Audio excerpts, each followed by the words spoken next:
দর্শক, আমরা এই মুহূর্তে আছি গাজীপুরের গাজীপুরা 27 রোডে রাহুল ভাইয়ের খামারের মধ্যে। আপনারা দেখতে পাচ্ছেন আমার চারপাশেই টাইগার মুরগির বাচ্চা রয়েছে। আজকে আমরা আপনাদেরকে দেখাবো শীতকালে কিভাবে টাইগার মুরগির বাচ্চার যত্ন করতে হয় এবং শীতকালে এই টাইগার মুরগি পালনটা কতটুকু লাভজনক। আসসালামু আলাইকুম রাহুল ভাই।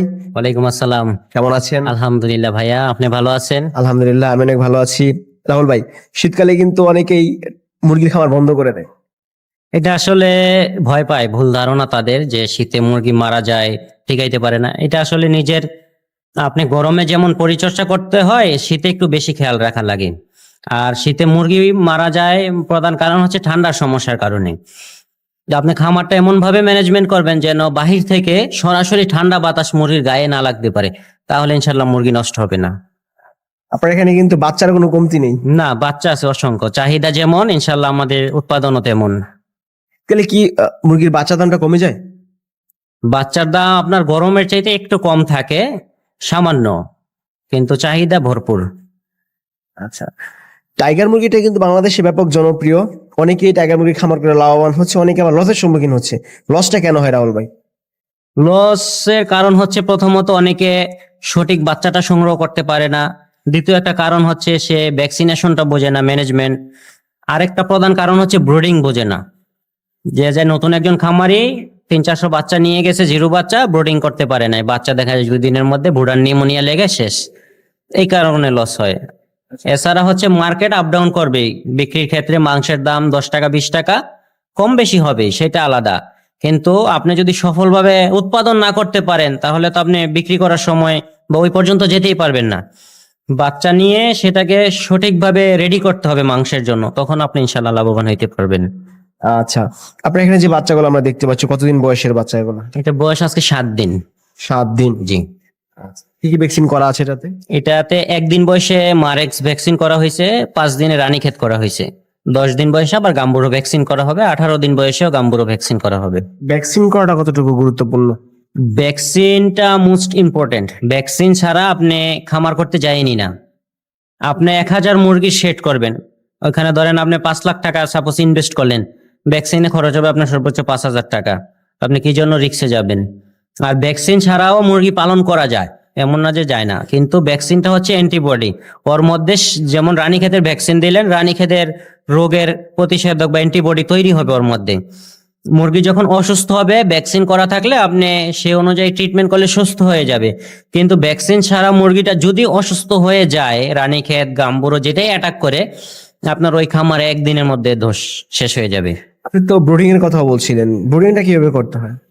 ব্রুডিংটা হচ্ছে আপনার 35 ডিগ্রি তাপমাত্রার মধ্যে রেখে আমরা বাচ্চাটা 10 দিন ব্রুডিং করে থাকি এবং 5 দিন পেপারের উপরে থাকে। নাভি শুকানোর জন্য আমরা 2টা অ্যান্টিবায়োটিক এবং একটা ভিটামিন ইউজ করি। আমাদের একটা লিস্ট তৈরি করা আছে, যারা জিরো বাচ্চা নেয় আমরা সেই অনুযায়ী তাদেরকে একটা লিস্ট দিয়ে দেই। 1 দিন থেকে শুরু করে মুরগি বিক্রি করা বা ডিমে আসার আগ পর্যন্ত কি ভ্যাকসিন করতে হবে, কোনটা কত দিনে কোন খাবার, A to Z সবকিছু লেখা থাকে। আপনার এখানে যে বাচ্চাগুলো দেখতে পাচ্ছি, এগুলো অরিজিনাল টাইগার মুরগির বাচ্চা, চেনার উপায় কি? আসলে বর্তমানে টাইগার মুরগি অনেক ক্রস করে ফেলছে সোনালির সাথে, এইটা সেইটা।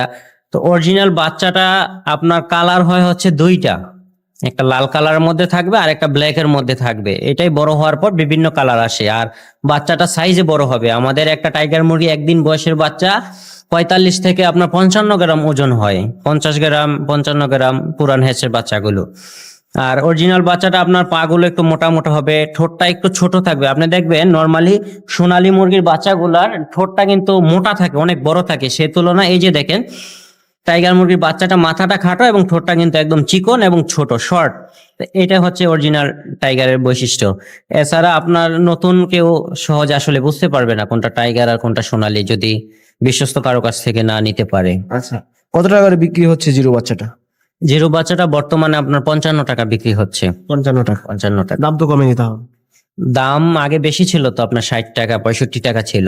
শীতকালে কিন্তু 18 টাকা পিছু টাইগার মুরগির বাচ্চা গিয়েছে। শাহুল ভাই, 18 টাকা এটা শীতকালে না, যখন বাংলাদেশে প্রাকৃতিক দুর্যোগ হয়, বন্যা শুরু হয়ে গেছিল গত বছর, তখন আমরাও সেল করছি 18 টাকা 20 টাকা বাচ্চা। তো তখন যে আমরা লাভ করছি বিষয়টা এমন না। যদি আমার খামারে 300 প্যারেন্টস থাকে, তারা কিন্তু প্রতিদিন না খেয়ে নাই, প্রতিদিন আমি খাওয়াইতেছি এবং তারা কিন্তু বাচ্চা দিচ্ছে, ডিম দিচ্ছে, বাচ্চা হচ্ছে। তো টাইগার মুরগি বা মুরগি, যে কোনো মুরগি হোক, এটা এমন জিনিস না যেটা আমি স্টক করে রেখে দিব, দাম বাড়লে পরে বিক্রি করবো। আমাদের ওইরকম ক্যাপাসিটি নাই রাখার মতো এত বাচ্চা। সেজন্য লসে লসে আমাদের ছেড়ে দিতে হবে। আবার যখন দাম বাড়বে আমরা তো সেটা দামে বিক্রি করব। এটাই ব্যবসা, ব্যবসায় লাভ লস থাকবে। কিন্তু শীতের কারণে যে মুরগির দাম একদম পানির দাম হয়ে যাবে বিষয়টা এমন না। এখনো 55-50 টাকা পিস বাচ্চা বিক্রি হচ্ছে। তার মানে এখন বাচ্চার দাম 50 থেকে 55 এর মধ্যে। 55-র মধ্যে, হ্যাঁ। ব্রুডিং করা যেগুলো আছে 10 দিন 15 দিন বয়স, ব্রিডিং করা বাচ্চাটা আপনার 10 দিনে তো ব্রিডিং শেষ হয়। 10 দিনের বাচ্চাটা আমরা বিক্রি করতেছি বর্তমানে 110 টাকা পিস। আর যেটা 15 থেকে 18 দিন গাম্বুরো ভ্যাকসিন দ্বিতীয় ডোজ করা থাকে, ওইটা বিক্রি করতেছি 140 টাকা পিস। এগুলো পাঠান কিভাবে আপনার? এটা পাঠাইতেছি আপনার বাসের মাধ্যমে। অনেকে চায় ভাই কুরিয়ারে পাঠাই দিয়েন, ক্যাশ অন ডেলিভারি। আসলে ওরা জানেই না যে কুরিয়ারে কোনো জীবন্ত প্রাণী নেওয়া যায় না। তো আমরা যেহেতু গাজীপুরে আছি, মিডলে আছি দেশের, ইনশাল্লাহ আমরা বাংলাদেশের 64 জেলায় বাচ্চা পাঠাইতে পারি বাসের মাধ্যমে। আর যদি কেউ লোক দিয়ে নিতে চায়, সংখ্যায় বেশিতে খরচ দিবে, আমাদের একজন লোক যায় পৌঁছাই দিয়ে আসবে। আপনার বাচ্চা দিলেন, বাচ্চা মারা গেল রাস্তায়, তখন করণীয়?